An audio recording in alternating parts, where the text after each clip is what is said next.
Okay.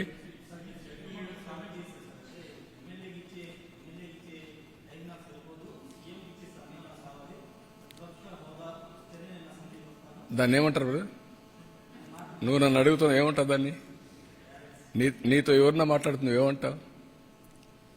ఒప్పుకుంటావా? మీ ఇంట్లో నీకు ఏమైతే మాట్లాడితే నీ పక్కన మాట్లాడితే ఒప్పుకుంటావు వారిగా? మరి ఇక్కడ ఎందుకు ఒప్పుకుంటున్నావు అంటే నువ్వు ఎందుకు అడుగుతావు నన్ను? దట్ ఈజ్ వేర్ అదే ప్రాబ్లం. మీకు అక్కడే చెప్పాలా మీకు ధైర్యం ఉంటే. ఏమయ్యా నీకు ఎమ్మెల్యేగా ఓటేశారు, ఎంపీగా ఓటేస్తే ఎంపీగా ఉంటాడు తప్ప ప్రతిపక్ష స్థానానికి వేయకపోతే నాకు ప్రతిపక్ష స్థానం ఇవ్వాలి, పీఎంతో సమానంగా ఇవ్వాలంటే ఎందుకు ఇస్తారండి? ఎందుకు ఇవ్వాలంటున్నా? ఎవరిస్తారు? బ్యూటీ ఆఫ్ డెమోక్రసీ అర్థం చేసుకోకపోతే, ప్రజాస్వామ్య విలువలు అర్థం కాని వాళ్ళకి ఈ మరుగున ఉంటారు. వితండవాదాలు చేస్తే ఎవరు సమాధానం చెప్పలేం.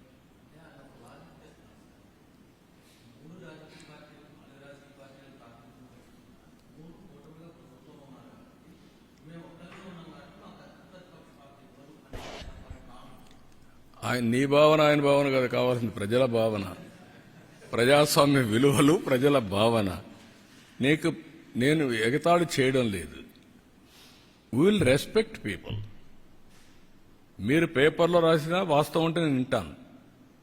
ఇష్ట ప్రకారం రాస్తే నేను వినకపోవచ్చు, చదవకపోవచ్చు. అదే సమయంలో నేను నీ మీద బురద జల్లేస్తాను, గుడ్డగాల్చి ముఖానేస్తా, కడుక్కొని ఎవ్రీడేట్ కుదరదు. I have to say very emphatically, damage చేస్తాను, ఇదే మరి చేస్తాను అంటే కుదరదు. That is where I am saying. మీ డెమోక్రసీలో ఎందుకంటే నేను ముఖ్యమంత్రి స్థానంలో కూర్చుంటాను, నాకు ఓట్లు వేసారంటే ఎట్ అవుతుందండి? Be clear. ఒక ప్రైమ్ మినిస్టర్ని, ఒక ప్రెసిడెంట్ని, లేకుంటే ఒక చీఫ్ మినిస్టర్ని ఎన్నుకునేది ఆ రాజకీయ పార్టీకి ఓట్లు వేసినప్పుడు వస్తారు. 1/10 ఓట్లుంటే ప్రతిపక్ష స్థానం ఇస్తారు. మెంబర్స్ని పెట్టుకొని ప్రపోర్షనేట్గా టైం ఇస్తారు. అది ఇప్పుడు ఎస్టాబ్లిష్ చేయలే. మనతోనే రాజకీయాలు రాలా, మనతోనే కొత్త ఇది రాలా, ఎప్పటి నుంచో ఉండే సాంప్రదాయాలు ఇవన్నీ. ఢిల్లీ పార్లమెంట్లో సేమ్ థింగ్ ఫాలో అవుతున్నారు, మన అసెంబ్లీలో సేమ్ థింగ్ ఫాలో అవుతున్నాం. కడాన మీరు పేపర్లు, ఇప్పుడు అన్ని పేపర్లు వస్తారు అక్కడికి, టీవీలు. 5 సంవత్సరాలు కొన్ని పేపర్లు రానిచ్చారా? టీవీలు రానిచ్చారా? మీరు విలువల గురించి మాట్లాడడం ఏంటి? We will maintain that values, but exploitation అంటే మాత్రం కుదరదు. నేను I'm very firm on that.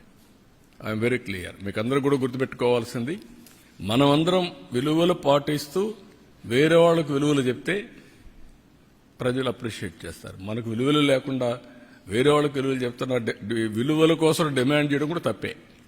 అదే జరుగుతుంది ఇప్పుడు ఈ రాష్ట్రాల్లో. నేను అందుకే ఆ మాట చెప్పాక వాళ్ళు పడుతున్నారు కాబట్టి నాకు ఎందుకని నేను చెప్పలా. కాదు, అలాంటి వాళ్ళు విలువలు మాట్లాడడం ఎందుకంటున్నా. ఓకే అమ్మా, థ్యాంక్ యూ.